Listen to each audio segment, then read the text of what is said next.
Hi, I'm Jane, and today we are going to discuss body language. All right, did you know that we decide within 3 seconds of meeting someone if we're going to like them or not? 3 seconds. I think scientists have actually said it's 1.7 seconds, right? But it's a very short period of time, right? It's really quick when you decide that you're gonna like someone or not. So before you even clicked on this video, when you saw the thumbnail, you decided you were going to like me or not, and you decided if you were going to enjoy this video. And if you thought you were not going to enjoy this video, I'm not sure why you clicked, but we're glad you're here, right? And there are probably some people out there watching this that says, no, it takes longer than a couple seconds to decide if you're going to like someone or not. I'm sorry to break it to you, but that is not how that works. What happens is we decide within that first second or two if you're going to like someone or not. Like that goes for your job interview, that goes for a girl or a guy at the bar, right? And everything you do afterwards just reinforces that initial decision, okay? So, for example, have you ever noticed if you don't like somebody, right? And then you see them across the room and they're drinking water, you're like, look at her drinking water over there like that. Like it's so ridiculous, but even the stupidest small thing that they do bothers you simply because you already don't like them, okay? Now, on the other hand, flip side, if you like them, there's almost nothing that they can do that is wrong, right? They can be late all the time. They can say the most wacky, ridiculous thing, and you will see it as endearing, right? This wonderful quality. Like that's just Uncle Bob, because you're seeing them through this lens of you already like them, and that's what gets reinforced. So how do we know that it's within 3 seconds? Because they have done studies, all right? And one of them that I thought was really cool is they took 5-year-olds all the way up to adults, and they showed them pictures. So these were political races, like small county races. So unless you lived in the county, you would not know that, who was running. Probably even if you lived in the county, you wouldn't know. Most of the people wouldn't know who was running. But these people who had no exposure to who they were, what they stood for, no debates, no posters, no nothing, right? So what they did was they told the 5-year-olds, we're going to show you 2 pictures. Show us, pick the one that you think would make a good boat captain. And then they told the adults, pick the one that you think is more trustworthy. So they showed them these pictures for a couple seconds and removed it. Couple seconds, removed it, right? And they had them pick between them. And when they were done with 90% accuracy, the person they picked, right, in that 3 seconds was the person who won the political race. Is that not crazy, right? People spend so much time campaigning and posters and all this stuff, and nope, people already decided, right? So what that means is that your and my body language, our appearance matters a lot. And people say, well, they shouldn't judge. And I am 100% with you on that. I agree that they shouldn't judge, that people shouldn't judge. But we're not going to change people. We're not going to change the world. So the only way that we can make progress, right, is if you know what the rules are and you follow those rules, right? Like the only thing that's going to change is us changing. And even that, that's a thin thread. So we're going to try, all right? And if you stick around to the end of this video, I'm going to give you a really neat body language thing to look for to see if someone is into you or not, right? So that's kind of neat. That's worth sticking around for. All right. So thankfully, body language is not something we are born with. No. It is something that we have developed and learned from watching the people around us. Now, some of you are thinking, no, this is just how I am, right? It's the habit we developed, right? Our body shape, the foods that we eat, what we're comfortable doing, right? Our default actions, it's all coming from observing other things and the habit we developed, not just who we naturally are, right? Because no baby is born naturally grumpy, right? I mean, that's just That's not really how it works, right? Okay. But none of us want to change, right?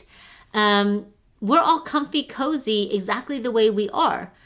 We want the results that come from change, but we don't actually want to change anything, right? We want to do the exact same things and be comfortable, but get different results. That sounds crazy, right? But that's how we feel. I mean, if you don't feel like that, that's wonderful. That's how I feel, all right? But convenience and transformation do not live in the same place. They do not live in the same street, in the same city, or even in the same continent. That is not what happens. So if we want transformation, then we have to get away from convenience.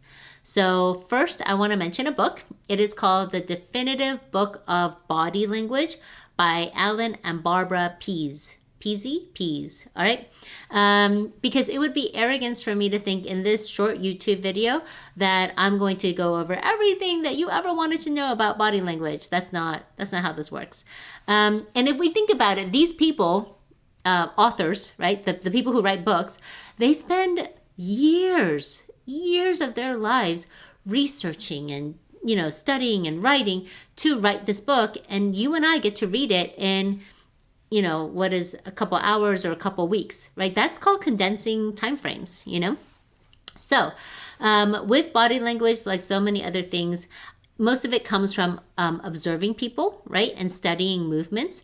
And I think pretty much most successful people are intentional with their body language and their actions and how they stand. Like, they don't put their hands in their pockets, right? They don't necessarily put their hands behind their back, because that's not necessarily things that put people at ease, okay? And again, I know some people are like, well, that's fake. I just want to be myself, right? And I would argue that it's not fake, it's awareness, okay? Because body language is actually really hard to fake. The idea behind what I'm trying to teach and what the book teaches is not fake or to be fake. It's just to be aware of the things that you and I are doing and potentially causing it to rub people the wrong way, right? That is actually why being a con artist is really hard to do, because your body language pretty much gives you away. So a cool example is if you ever watch a TV show or a movie and you have two people, a couple who are just looking into each other's eyes and they say, "I love you," right? But what usually happens is they say, "I love you." Do you notice this? They're shaking their head no and saying, "I love you," because their body is denying that they love them, because this is a scene in a show. It's crazy. The next time you watch anything, a romantic scene like that, that's pretty much what happens without fail. And once you see it, you can't unsee it. Like, now I see it all the time. So, all right. But a lot of what I've looked at with body language, it comes from me being really socially awkward, right? And so I was tired of being really socially awkward. And so I've just tried to study this stuff to not come across so awkward. I literally could not leave a voicemail on an answering machine until I was like 22 years old. And for those of you who don't know what an answering machine is, it's like a verbal text message, right? And so I literally had to write out what I was going to say in the message because I was so uncomfortable saying it. And if something went wrong and they picked up the phone when I wasn't expecting to, I was like a deer in the headlights. I just froze. And I have just hung up on people because I didn't know what to say. So, so all the stuff that I talk about in these videos is all stuff I've learned because I was just so bad at it, you know? So this story is, I'm going to share a story about what your face tells people. All right. So, before my husband and I were together, like dating or anything, we would go out.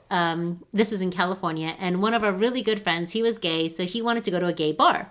And I wasn't really looking to meet anybody, so I was like, sure, I'll go with you, right? So the three of us would go, and we would just hang out. And we would be standing there, and James would get hit on, and our friend would get hit on, and nobody would hit on me, right? And so at some point during the night, not that I was looking to get involved in a relationship, but at some point during the night, I looked over at James. I was like, how come nobody hits on me? And he looked at me. He's like, well, we're at a gay bar. And I said, I don't care. There are lesbians here, right? How come nobody hits on me? And James is, he's a gentleman. He's real sweet. And he was also trying to date me at the time, right?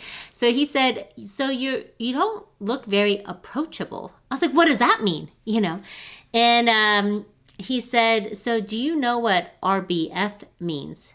And I said, no, I have no idea what that means, you know?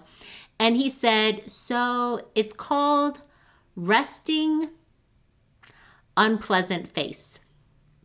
And so you could, I'm sure, deduce what the B in that means, right? So resting unpleasant face. He's like, you look not nice. And my eyebrows were all furrowed and I was really upset. And I was like, what does that mean? Why does that matter? He's like, yeah, that's why people don't come up to you. I was like, fine. So I have practiced until my face basically hurts smiling. And there's this phrase that's like, oh, it takes more muscles to frown than to smile.